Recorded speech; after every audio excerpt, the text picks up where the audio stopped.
बिस्मिल्लाहिर्रहमानिर्रहीम। अस्सलाम वालेकुम प्यारे व्यूअर्स। अचारी दाल करेले बनाने के लिए सबसे पहले हमने करेलों की इस तरीके से रिंग कटिंग कर लेनी है, गोल वाली कटिंग कर लेनी है। इसके अंदर से बीज जो है वो सारे निकाल लेने हैं और उसके बाद इसको हमने नमक लगाना है। नमक लगा के जो है ना इसको 10 से 15 मिनट के लिए रख देना है, ठीक है। उसके बाद इसमें से जो सारा कड़वा पानी है ना वो सारा इसमें से निकल जाएगा। उसके बाद हमने इसको खुले पानी के साथ ना अच्छी तरीके से धो लेना है, ठीक है। धो के इसको हमने छानने के लिए रख देना है। उसके बाद यहाँ पर मैंने 1 पाव प्याज लिया, इसकी कटिंग आप देख सकते हैं। इस तरीके से इसकी कटिंग चाहिए हमें।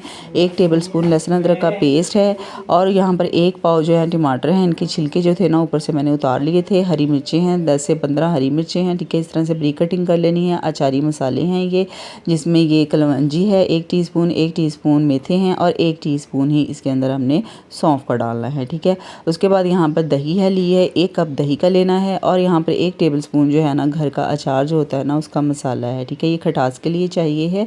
अच्छा जी, अब यहाँ पर जो है ना हमने सबसे पहले जो है करेले इनको हमने फ्राई करना है।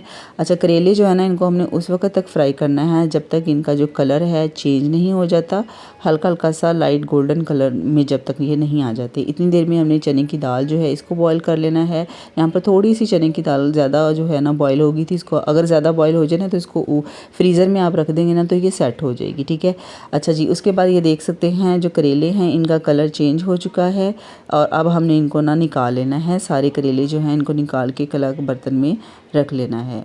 करेले जो है ना इनको हमने ज़्यादा गोल्डन कलर नहीं देना है, बिल्कुल लाइट लाइट सा जब इसके किनारे हैं जो गोल्डन होना शुरू हो जाएंगे ना तब हमने इनको निकाल लेना है।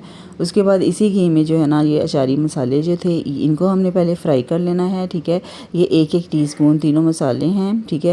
ये तकरीबन 30 सेकंड तक इनको इसके अंदर भून लेना है। उसके बाद इसके अंदर हमने प्याज डालना है। प्याज आधा डालना है और आधा हम बाद में यूज़ करेंगे। साथ ही हमने लहसुन अदरक का पेस्ट डाल देना है। इनको हमने जो है ना 1 से 2 मिनट तक फ्राई कर लेना है, ठीक है। जब हल्का सा इनका भी कलर चेंज होना शुरू हो जाए उस वक्त हमने इसके अंदर टमाटर और हरी मिर्चें डाल देनी है।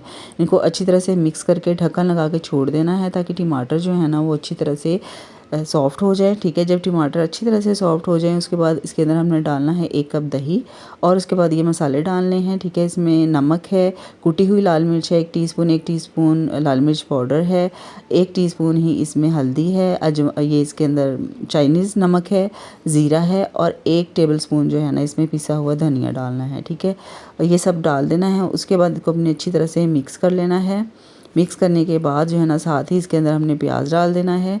प्याज डाल के जो है ना इसको हमने थोड़ी सी फ्लेम तेज़ कर देनी है और इसको भून लेना है। जब पानी अच्छी तरह से ड्राई हो जाए दही का तो उस वक्त जो है ना हमने फ्राई किए हुए करेले इसके अंदर डाल देने हैं। करेले डालने के बाद जो है ना हमने करेलों को भी है 3 से 4 मिनट तक जो है ना इनको फ्राई कर लेना है तेज़ फ्लेम पे, ठीक है।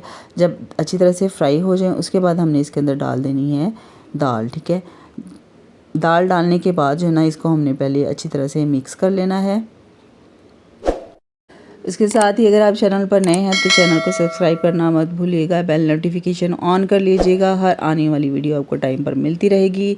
दाल हमने इसमें डाल दी है, अच्छी तरह से इसको मिक्स कर लिया। उसके बाद इसमें पिसा हुआ गरम मसाला डालना है, हरी मिर्चें जो हैं कच्ची वाली वो डाल देनी है और ढक्कन लगा के इसको दम पे हमने छोड़ देना है 4 से 5 मिनट के लिए। उसके बाद हमने डिश आउट कर लेना है। ये देखिए जी हमारे मज़ेदार करेले, अचारी दाल करेले तैयार हैं।